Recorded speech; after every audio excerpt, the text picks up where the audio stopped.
Everyone, welcome back to our channel. So I hope आपकी तैयारी बहुत अच्छे से चल रही होगी। आप मॉक टेस्ट दे रहे होंगे, वीडियोस देख रहे होंगे, बट यहाँ पे जो मैं आप लोगों से बात करूँगी बहुत ही इम्पोर्टेंट मॉक टेस्ट होने वाले हैं PYQ बेस्ड, जो रहेगा आपके होम साइंस सब्जेक्ट से रिलेटेड। सो एग्ज़ाम देने से पहले इस वीडियो को ज़रूर देखिएगा। It's very very important for you everyone. And ये आपके लिए एक हो सकता है वरदान की तरह साबित हो जाए, क्योंकि आप जानते हैं कि होम साइंस में PYQ बेस्ड क्वेश्चन रिपीट होते हैं। तो क्यों ना हम लास्ट टाइम इस चीज़ को देखें। और भी जो मेरे वीडियोस पड़े हैं उनमें भी मैंने PYQ बेस्ड क्वेश्चंस करा रखे हैं। आप उस वीडियो को ज़रूर देख लीजिएगा, फास्ट स्पीड में ही देख लीजिएगा, बट देखिएगा ज़रूर, आपको हेल्प मिलेगी। ओके, चलिए तो क्वेश्चन से स्टार्ट करते हैं आज का। फर्स्ट क्वेश्चन क्या है, किसके माध्यम से जीव विभिन्न प्रकार की उत्तेजना स्थितियों पर विभिन्न प्रतिक्रियाएं करना सीखता है? अधिगम, कंडीशनिंग, व्यवहार करना, डी है प्रेरक। तो इस पे आप एक बार इंग्लिश में देखिए, फिर आप आंसर बताइए। तो मैं थोड़ा फास्ट करवाऊंगी, बट आपको क्या करना है, वीडियो को पॉज करके फिर आप आंसर दीजिएगा, ठीक है। तो इसका जो राइट आंसर है वो कंडीशनिंग, ऑप्शन नंबर बी, ठीक है। चल, नेक्स्ट क्वेश्चन की बात करेंगे। यहाँ आपको सीक्वेंस लगाने हैं, क्रम लगाना है। तो पूछा गया क्वेश्चन, कार्य वक्र के चरणों को क्रम में लगाइए, ठीक है। सर्वाधिक उत्पादन का पठार, वार्म अप करना, आराम की अवधि, पीक लोड और आउटपुट में गिरावट। एक बार आप इसको इंग्लिश में भी देखें, फिर आप आंसर बताइए। वर्क कर्व इन सीक्वेंस।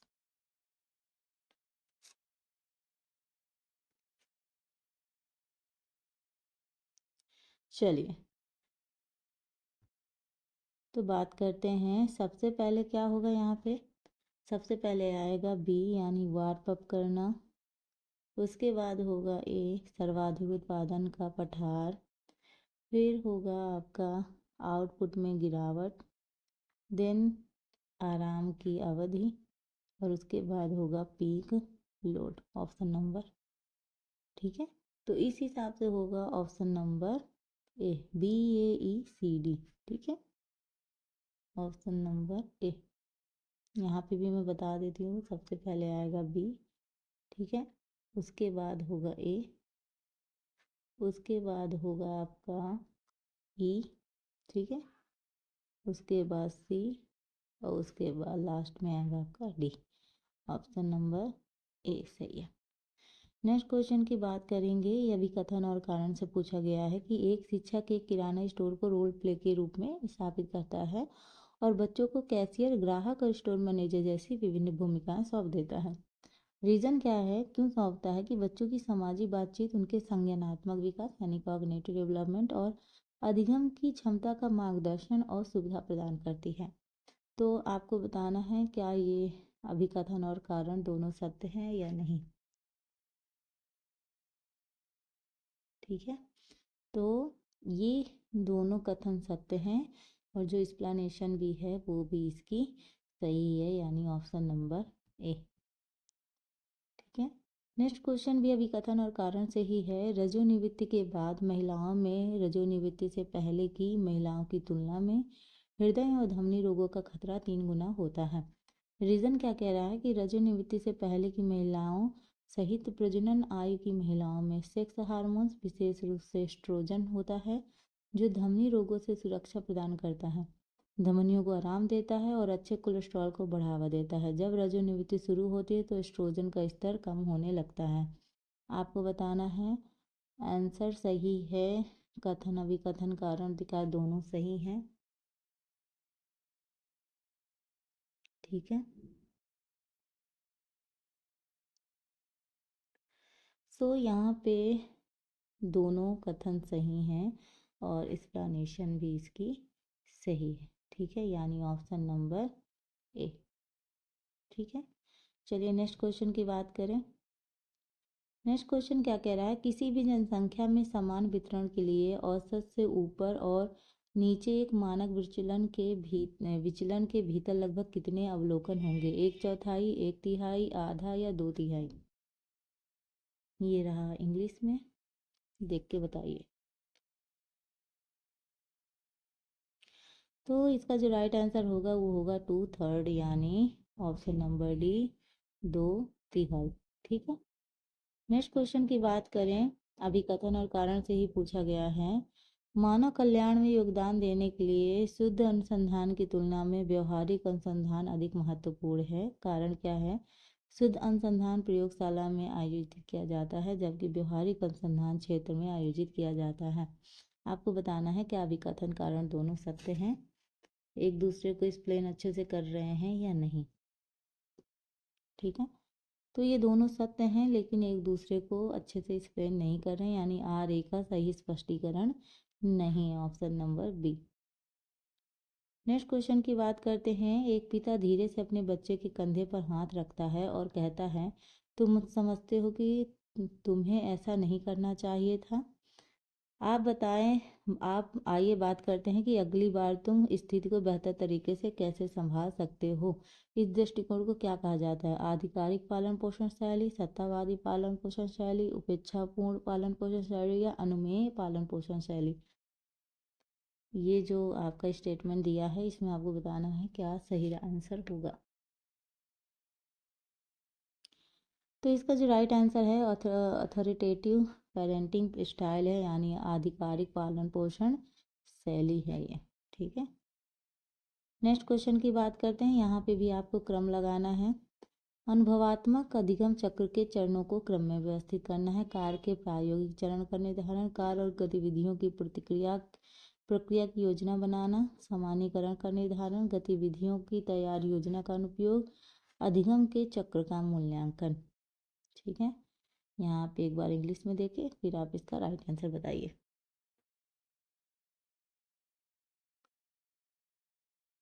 चलिए, तो इसका बहुत सिंपल है। पहली बात तो मूल्यांकन को हमेशा लास्ट में रखा जाता है, इससे तो आपको थोड़ा बहुत अंदाज़ा मिल ही गया होगा।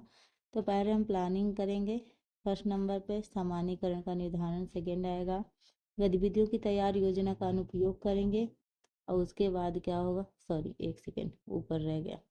हाँ, कार्य के प्रायोगिक चरण का निर्धारण पहले होगा, उसके बाद कार्य और विधियों की प्रक्रिया की योजना बनाने का कार्य होगा, फिर होगा सामान्यीकरण का निर्धारण, फिर होगा गतिविधियों की तैयार योजना का अनुप्रयोग और उसके बाद लास्ट आएगा अधिगम के चक्र का मूल्यांकन, यानी ABCD। ABCDE किधर है? Option number C, ABCDE। ठीक है। ठीक है, सबसे पहले आएगा ए, फिर प्लानिंग, फिर बी, फिर generalization C, third and prepare plan और एक्टिविटी वगैरह, और लास्ट में आप फिफ्थ आएगा, यानी option number C. Next question की बात करते हैं। क्लोरोफिल का निम्नलिखित में से कौन सा व्युत्पन्न डिब्बाबंदी के दौरान स्थिर रहता है और हरा रंग बरकरार रहता है? थियोफिटिन, पैरोफिटिन, क्लोरोफिलाइड्स और क्लोरोफिल ए। यहाँ ऑप्शन देखिए फिर बताइए। तो इसका राइट ऑप्शन है क्लोरोफिलाइड्स, यानी ऑप्शन नंबर सी। चलिए नेक्स्ट क्वेश्चन की बात करें। कोनों पर दो किनारों का विकर्ण जुड़ाव कहलाता है मित्रिंग, एजिंग, बाइंडिंग या बैंडिंग। बताइए। इसका जो राइट आंसर है वो है मित्रिंग, ऑप्शन नंबर ए। चलिए नेक्स्ट क्वेश्चन की बात करें। द्विसंयोजक मूल्यांकनात्मक प्रतिक्रियाएं हैं संतोषजनक नियंत्रण, असंतोषजनक नियंत्रण, संतोषजनक असंतोष प्रक्रियाओं का मिश्रण या प्रतिक्रियाओं को नियंत्रित करना। तो ये क्वेश्चन मैं पहले भी पूछ चुकी हूँ, PYQ बेस्ड क्वेश्चन है, तो मैंने पहले भी सॉल्व करवाया है। अगर आपने पहले के जो प्रीवियस वाले वीडियोस हैं अगर आपने नहीं देखा अभी तक तो आप उसको देख सकते हैं, एक तरह से रिवीजन ही हो जाएगा। फास्ट स्पीड में देख लीजिएगा बट देख जरूर लीजिएगा, इंपॉर्टेंट है। ठीक है, तो इसका ऑप्शन है सी। ठीक है, यानी संतोषजनक और असंतोषजनक प्रतिक्रियाओं का मिश्रण। नेक्स्ट क्वेश्चन की बात करते हैं। माइक्रो इन्वर्टर का उपयोग तब किया जाता है जब, अगर आपको छोटा दिख रहा हो तो इसको जूम कर लीजिएगा, थोड़ा सा बड़ा दिखेगा, क्योंकि ऑप्शन 4 चारों के चारों लाने होते हैं तो इसलिए थोड़ा सा छोटा करना पड़ता है। सौर पैनल प्रणाली के एक हिस्से पर सूर्य का प्रकाश अस्थायी रूप से बाधित है। सूर्य का प्रकाश सौर पैनल प्रणाली के सभी भागों पर प्रचुर मात्रा में पड़ता है। पैनलों में केवल प्रतिरोधी जलरोधक घटक स्थापित किए जाते हैं। वैसे भी कहाँ केवल लिखा रहता है ना, ज़्यादातर निगेटिव को ही इंडिकेट कर देता है। पैनल केवल पॉलीथीन से बने होते हैं। ठीक है, तो केवल वाले तो वैसे भी ज़्यादातर एलिमिनेट कर ही देना चाहिए।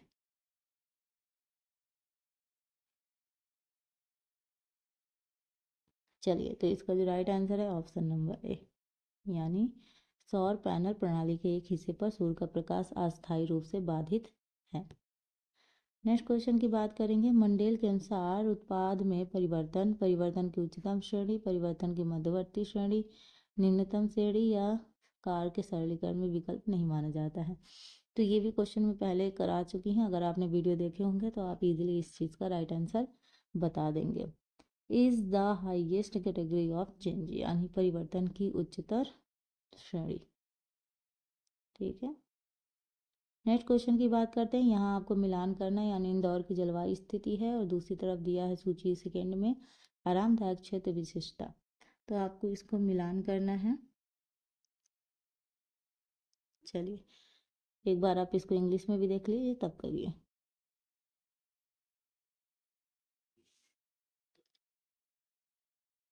कई बार हम क्या होता है ऑप्शन को देख के भी राइट आंसर लगा देते हैं, लेकिन मैं इसको बहुत छोटा करूँगी तो आपको पूरे ऑप्शन आई होप इतना दिख सकता है, आप जूम कर सकते हैं। चलिए, राइट आंसर की बात करते हैं। थोड़ा सा हमको बड़ा करना पड़ेगा इसको, वरना दिखाई भी नहीं देगा। हवा का तापमान डिग्री सेल्सियस में 15.6 से लेकर 20.0, वायु संचलन की दर मीटर प्रति सेकंड में 0.15, अदीप्तिमान तापमान 16.7 से 20.0 और वायु आर्द्रता परसेंट में 70। ठीक है, तो ये जो होगा, तो इसका जो राइट आंसर होगा वो होगा ऑप्शन नंबर सी। एक बार यहाँ पे भी देख लेते हैं। एयर टेम्परेचर इन सेल्सियस 15.6 से 20.0, rate of air moment in 0.15, और यहाँ होगा ये और ये। ठीक है, यानी option number C. Next question की बात करते हैं। कौन सा फैब्रिक टनल है? प्लैकेट, फेसिंग, केसिंग या बाइंडिंग?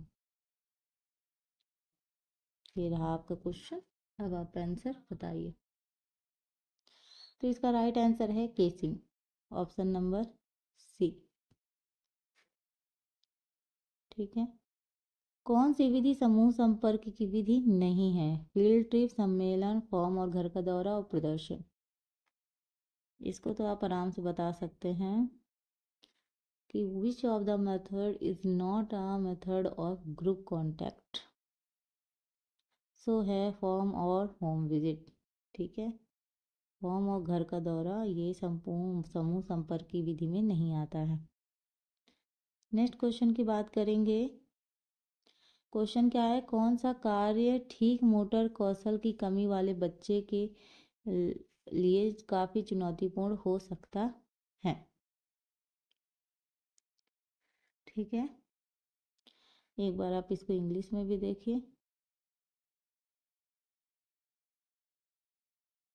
यानी फाइन मोटर स्किल इम्पेयरमेंट्स वाले बच्चे के लिए कौन सी कार्य करना थोड़ा सा डिफ़िकल्ट या चैलेंजिंग हो सकता है? सो इसका जो राइट आंसर होगा वो पहली बात तो चित्र बनाना और मोती पिरोना और स्टेसलिंग पत्र, यानी A C and E, A C E, option number A. ठीक है, नेक्स्ट क्वेश्चन की बात करते हैं। उड़ीसा का पारंपरिक पिपली कार्य एक प्रकार है दर्पण का काम, काटने का काम, एप्लिक वर्क या जरी का काम। इसका जो राइट आंसर होगा वो क्या होगा? सो इसका राइट आंसर है option number C, applique work. Option number C, applique work. Next question की बात करते हैं। किस खिड़की के आवरण में केवल पारदर्शी पर्दे का उपयोग किया जाता है? कांच का पर्दा, बांस छायांकन, सोजी स्क्रीन या पर्दा, फैस पर्दा या क्विंट शेडिंग, बताइए।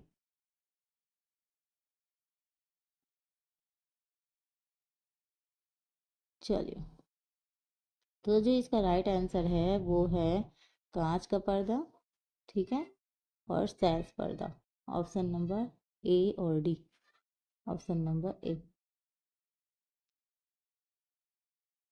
और सैस कर्टन।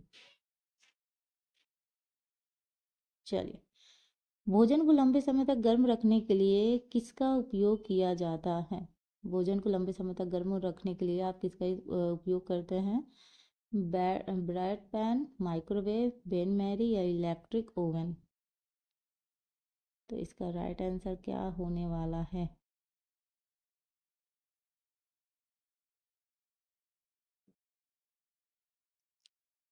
सो option number C, bain Mary.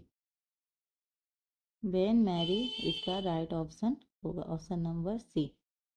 Next question की बात करते हैं। यहाँ योजना के मापदंड दिए हैं, दूसरी तरफ इनके विवरण हैं। क्रम में वास्तविकता, क्रम में लचीलापन, क्रम में जटिलता और क्रम में स्पष्टता। आपको इसमें से मैच करना है। एक बार आप इसको इंग्लिश में भी देख लें, फिर आप मैच करिए।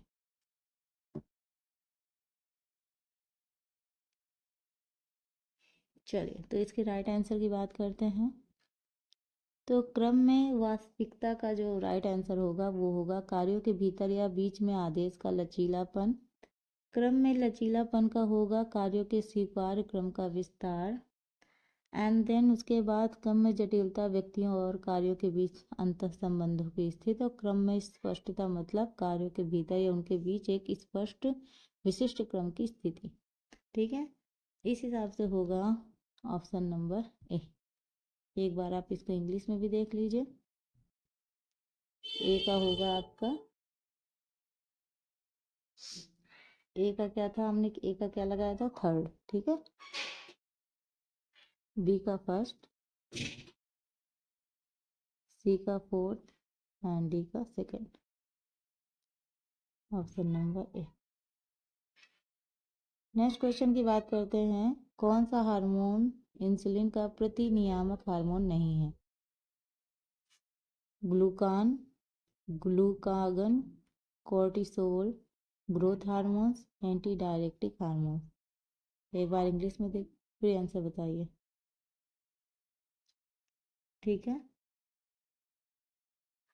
इसका जो राइट ऑप्शन है anti diuretic hormones, option number D, anti diuretic hormones.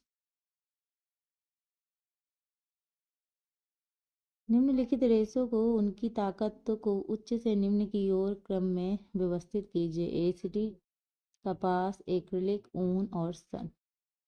आपको इसको क्रम में लगाना।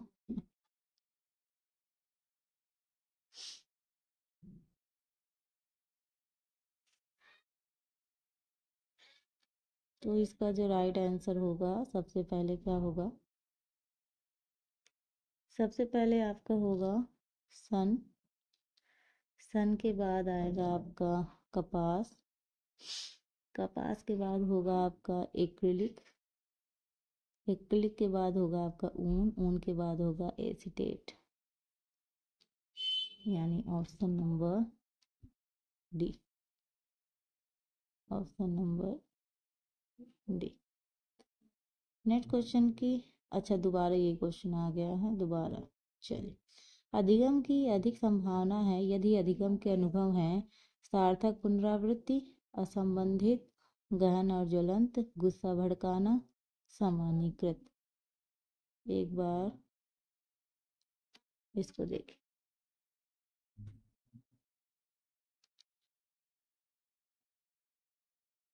चलिए, तो इसका जो राइट आंसर होगा वो होगा सार्थक पुनरावृत्ति और गुस्सा भड़काना।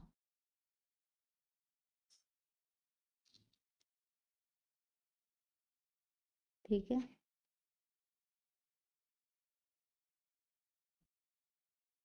ए सी।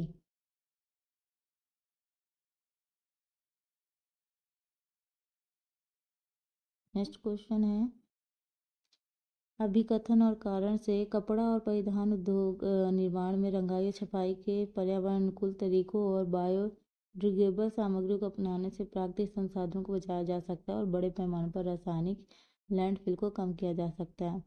कारण क्या है? बायोडिग्रेडेबल रंगों को भारी धातुओं, अमाइन और अकार्बनिक लवण की आवश्यकता नहीं होती, इसलिए वे पर्यावरण में कोई लैंडफिल छोड़े बिना विघटित हो जाते हैं।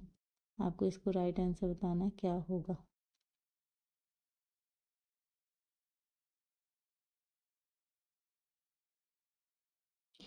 चलिए, तो इसका जो राइट आंसर है, अभिकथन सही है बट कारण सही नहीं है, यानी ऑप्शन नंबर सी ए सत्य है, आर असत्य, आर सत्य नहीं है।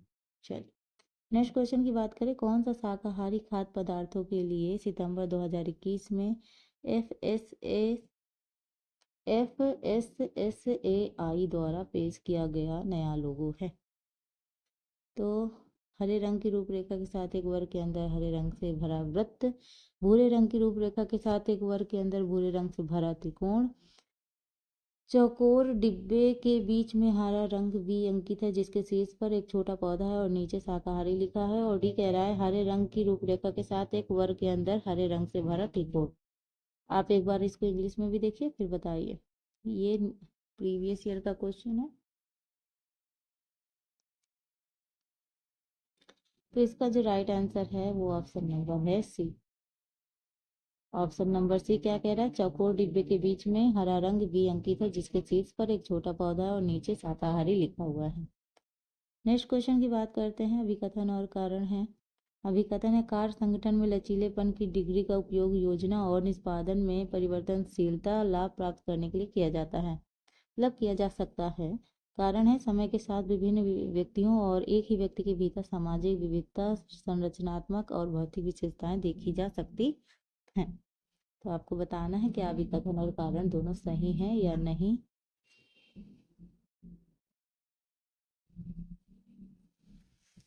तो इसका जो राइट आंसर है ये दोनों सही हैं। ठीक है, यानी दोनों क्या हैं? सही, और एक्सप्लेन भी एक दूसरे को सही से कर। नेक्स्ट क्वेश्चन बात करेंगे, it's very very important. Vitamin A की कमी के जो लक्षण हैं अंतिम से प्रारंभिक से अंतिम तक आपको इसका सीक्वेंस लगाना है। ठीक है, केरेटोमलेशिया, बिटोट के धब्बे, रतौंधी, कंजक्टल जीरोसिस, कॉर्नियल जीरोसिस। तो रतौंधी से याद करिएगा, रतौंधी सबसे पहले ही लगाइएगा, यानी नाइट ब्लाइंडनेस। चलिए स्टार्ट करते हैं इसको सीक्वेंस लगाना। ये कई बार पूछा जा चुका है। रतौंधी सबसे पहले आएगा, मैंने पहले बताया। तो रतौंधी के बाद होगा कंजक्टिवल जीरोसिस, उसके बाद होगा आपका बिटॉट के धब्बे, उसके बाद आएगा आपका कॉर्नियल जीरोसिस, देन होगा केरेटोमलेशिया।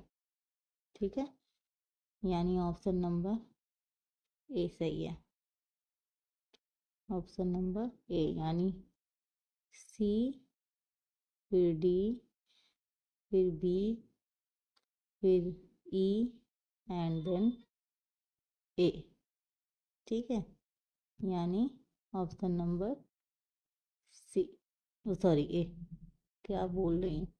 चलिए नेक्स्ट क्वेश्चन की बात करते हैं। निम्नलिखित में से कौन से खाद्य पैकेजिंग के महत्वपूर्ण कार्य हैं? खाद्य उत्पादों की गुणवत्ता और ताजगी का संरक्षण, खाद्य उत्पादों का स्वाद बढ़ाना, उपभोक्ताओं को अच्छे पदार्थों के बारे में जानकारी प्रदान करना, अच्छे उत्पादों को बढ़ावा देना, खाद्य उत्पादों की पोषक गुणवत्ता बढ़ाना। तो आपको बताना है कि अच्छे खाद्य पैकेजिंग के कार्य क्या हैं।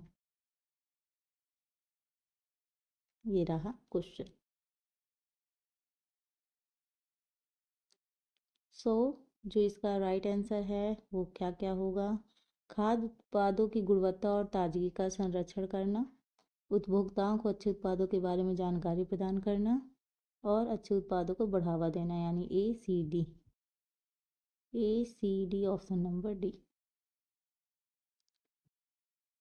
यानी ए सी डी। चलिए नेक्स्ट क्वेश्चन की बात करते हैं। संघनन, एक सेकेंड। संघनन पॉलीमराइजेशन के उदाहरण हैं एक्रिलिक, मोडेलिक, नायलॉन, इलास्टोमर्स, पॉलिस्टर। आपको बताना है। चलिए आंसर दीजिए।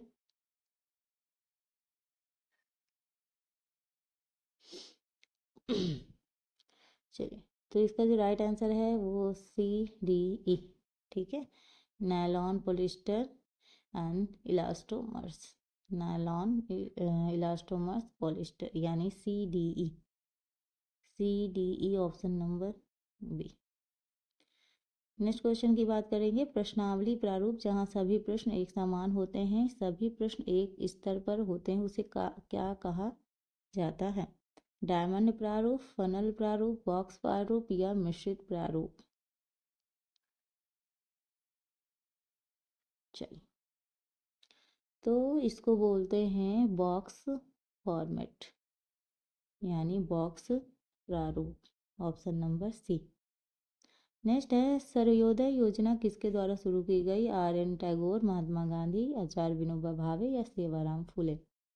तो इसका राइट आंसर, एक सेकेंड थोड़ा बड़ा कर दूं क्योंकि छोटे होते जा रहे हो ये।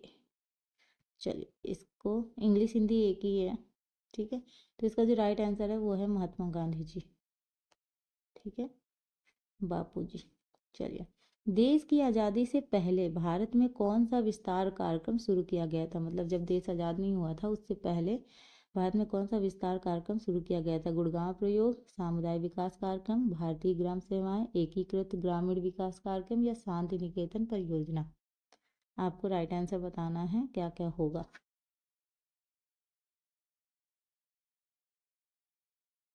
चलिए, तो राइट आंसर की बात करते हैं। तो एक तो गुड़गांव प्रयोग, ठीक है, और उसके बाद भारतीय ग्राम सेवाएं और शांति निकेतन परियोजना, यानी ACE। ACE वे ऑप्शन नंबर डी, यानी ACE। चलिए, नेक्स्ट क्वेश्चन की बात करते हैं। यहाँ पे भी आपको मिलान करना है। ठीक है, भौतिक, संज्ञानात्मक, भावात्मक, सामाजिक। और एक बार आप इसको इंग्लिश में भी देख लीजिए। सो फिजिकल का ब्रेन है, कॉग्निटिव का है आपका क्रिएटिविटी, और इमोशनल का है आपका, क्या हो सकता है इमोशनल का? ऑनेस्टी एंड सोशल का अटैचमेंट। तो यहाँ थोड़ा सा इस क्वेश्चन में कंफ्यूजन है मुझे। जहाँ कॉग्निटिव की बात आती है, संज्ञानात्मक की, तो क्रिएटिविटी हो सकता है, ब्रेन भी लिखा है। हाँ, राइट आंसर हो सकता है। यहाँ पे थोड़ा सा कंफ्यूजन था, बट ठीक है, यहाँ पे भी ठीक ही है। चलिए, एक बार हिंदी में भी देख लेते हैं। तो भौतिक का होगा दिमाग, संज्ञानात्मक का रचनात्मकता, ठीक है, और उसके बाद जो होगा भावनात्मक का ईमानदारी, और सामाजिक का है लगाव। तो इस हिसाब से होगा ऑप्शन नंबर डी। ठीक है, नेक्स्ट क्वेश्चन की बात करते हैं। जीवन काल विकास के क्रम में, ठीक है, इनको व्यवस्थित करना है। कौन कौन सा पहले आएगा फिर बाद आएगा? किशोरावस्था, बुढ़ापा, शैशवावस्था, पितृत्व और बचपन। यहाँ एक बार आप इंग्लिश में भी देखिए। इसको तो आप इजी तरीके से लगा सकते हैं। जैसे जैसे हमारी एज बढ़ती जाती है, जिस जिस उम्र में हम जाते रहते हैं, वो पूरा सीक्वेंस बताना है आपको। सो सबसे पहले क्या होता है आप खुद बताइए। इन्फेंसी आता है, ठीक है, उसके बाद क्या होता है? चाइल्डहुड, है ना। फिर अडोलसेंस होता है, अडोलसेंस के बाद आप माता पिता बनते हैं, पेरेंट्सहुड आता है, ठीक है, 4th नंबर पे। और फिर आप बूढ़े हो जाते हैं, फिर ओल्ड एज आ जाता है ना। यानी पहले क्या आएगा? शैशवावस्था, फिर बचपन, बचपन के बाद फिर आप बड़े हुए, किशोर हो गए, किशोर के बाद फिर आपकी शादी हो गई, आप पिता बन गए, पिता के बाद अब आपके नाती पोते हो गए, तो आप बूढ़े बन गए। तो ये सीक्वेंस रहेगा। तो इस हिसाब से जो आंसर सही होगा वो होगा ऑप्शन नंबर डी। ठीक है, ऑप्शन नंबर डी। कसूती कढ़ाई में प्रयुक्त टाँके हैं। कसूती कढ़ाई में प्रयुक्त टाँके गवंती, मुर्गी, मुरी, मेथी या ताईपाची। आपको बताना है कसूती कढ़ाई में कौन कौन से टाँके हैं। चलिए, राइट आंसर की बात करते हैं। तो राइट आंसर होगा गवंती, ठीक है, मुर्गी और मेथी। क्या है? गवंती, मुर्गी, मेथी। मूरी और ताईपाची नहीं है, तो यानी कौन कौन सा? A B D. A B D किधर है? A B D option number A. Next question की बात करते हैं। आंतरिक भाग में विकर्ण रेखाएं झुकाव देती हैं। किसका? विश्राम, स्थिरता और सतर्कता, आराम और विश्राम, गतिशीलता। तो इसका आपको राइट आंसर बताना है। तो इसका जो राइट आंसर है वो है ऑप्शन नंबर डी, यानी गतिशीलता। ठीक है। सो ये रहे आज के कुछ क्वेश्चन, और कोई क्वेश्चन तो बाकी नहीं रह गया, नहीं सारे क्वेश्चन हो गए हैं।